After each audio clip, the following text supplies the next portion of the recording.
Okay, it's time for another movie review, and today I'm going to review the film that's at number 90 in my top 100 films of all time, and it's the classic The Treasure of the Sierra Madre, which was released in 1948 and was directed by John Huston. It starred the legendary Humphrey Bogart as Fred Dobbs, a guy down on his luck looking for work, and more importantly looking for riches to escape the poverty of existence. He was becoming more and more resentful about life, people and adversity.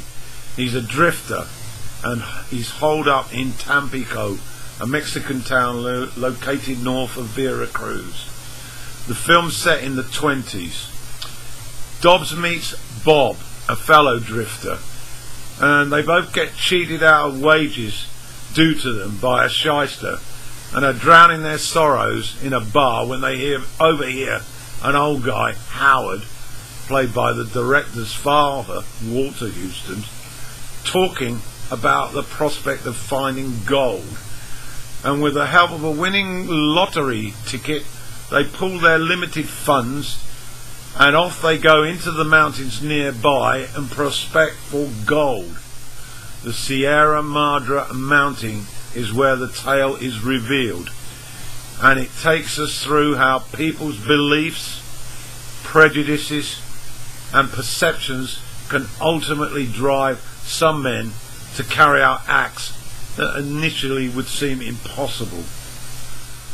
The film's not about gold, it's about character, about moral integrity, or the lack of it, and about paranoia, as it takes a grip on Dobbs' persona.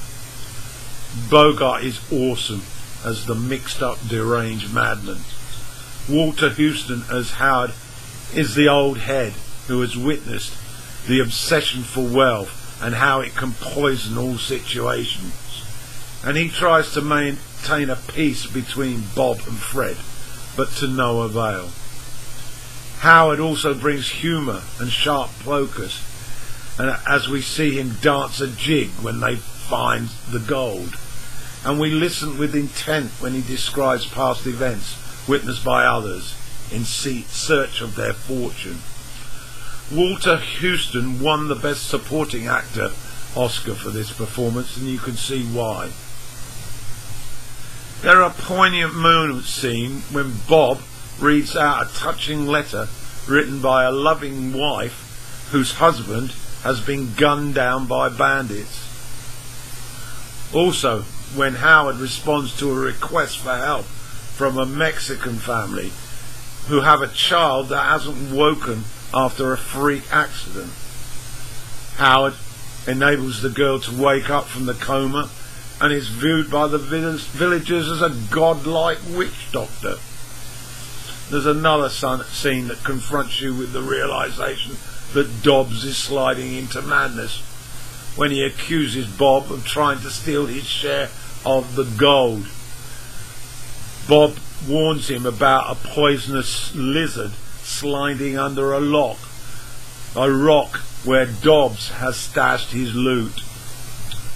I could go on, but let's just say this movie is full of memorable scenes, highlighting the acting skill of the three main characters. The end is somewhat predictable, but it symbolises what are the most important values in life. I thoroughly recommend you take a look at this classic and then explore Bogart's and Huston's collaboration further. They were a magical team.